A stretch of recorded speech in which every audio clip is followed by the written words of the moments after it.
Now, when you see scenes like this on the street, what goes through your mind? We have become so conditioned to seeing it happening that we think nothing of it. We have been programmed to think that there are people out there that need to be treated that way, and that this is there for your protection, for those kind of people to be handled in that way. That is the fiction. The reality is that these laws and these practices are there for us. So every time that you see any law or any regulation, don't fall into the trap of saying, oh yes, we need that for some other people. Ask yourself, is that what I want for myself? And you will come to the realization, in 99.9% of the time, I do not want that for myself. I do not believe that applies to me, and therefore we do not need it. Now, we need to think as free people before we can become free. We need to learn how to think like free people. So I am going to go through the exercise in certain instances. Here we have an illustration of a person driving in the motor car, and on the right, people riding their horses. In the past, there was no such thing as a license to ride your horse. And children from a very young age were trained to control a team of horses.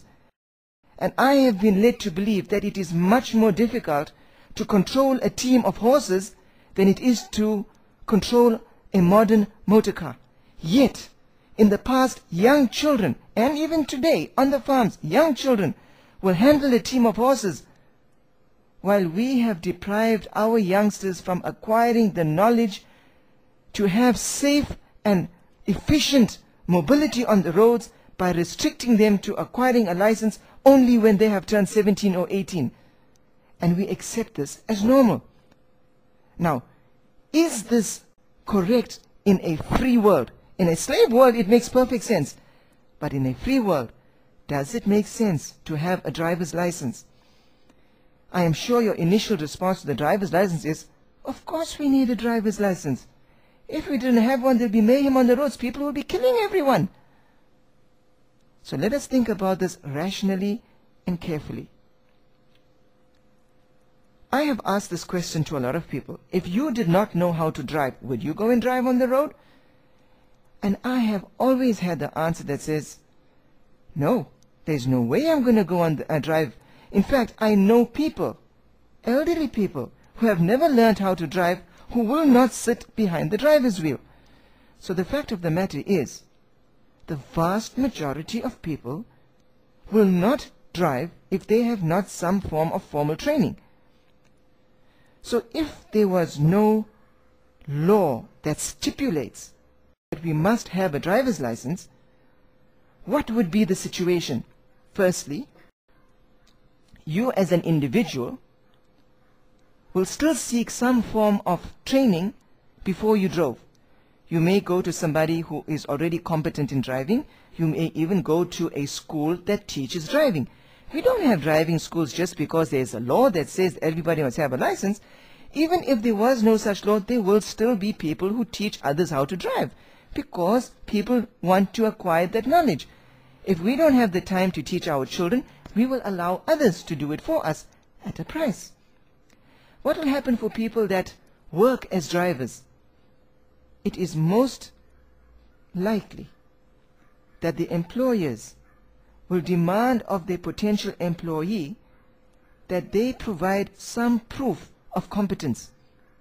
So the person who wishes to be employed as a driver will need to acquire some form of formal training. And you may say, well, you know, this opens the whole road to abuse, because millions of people go out there claiming to be driving schools and issuing licenses. That is true.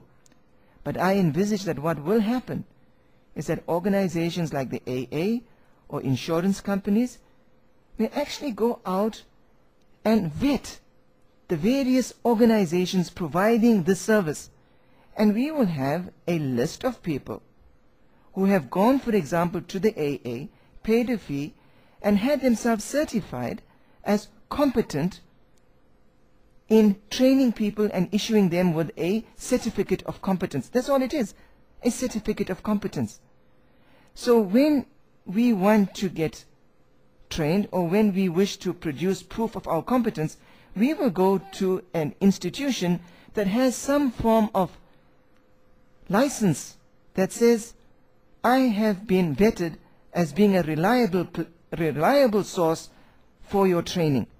But you may say those people may, they may have a forged license. That is true. That may happen, but that can happen today. You could go to somebody who's set up a driver's license who doesn't know how to train. Having the laws doesn't change that risk. It's up to us to be vigilant. It's up to us to seek, to inquire, and to make sure that the people that we are going to have a track record of competence. That is what being free is all about. Insurance companies are likely to offer us the incentive of getting a certificate of competence for which we will achieve the benefit of a lower premium. So there will always be the incentives to acquire a driver's license. So a law that states that everyone must have a license is not necessary. You may turn around and say, I don't agree with what you're saying. I know those monkeys on the road. They are real lunatics. And we need this law for them. I want you to stop and think for a minute. Those monkeys and those lunatics that you are talking about, they exist right now in the presence of these laws. These laws will never eliminate that small fraction of lunatics that will always exist. So making laws for that small percentage of people will not achieve that objective. All it will do is it will enslave and encumber everybody else. And licenses do not serve the purpose of improving competence. All licenses do is serve as a tool in the hand of the slave master to exert control over everyone. You see, you may be totally competent to drive. You may be licensed to drive. But that ability to exercise your competence can be taken away from you by having your license withdrawn. So the license is the means of controlling you, not as a means of ensuring competence on the road. And let me tell you something else. If we are driving on the road knowing that there is no formal requirement for a license, so a person can get some form of informal training and go on the road, do you know what's going to happen?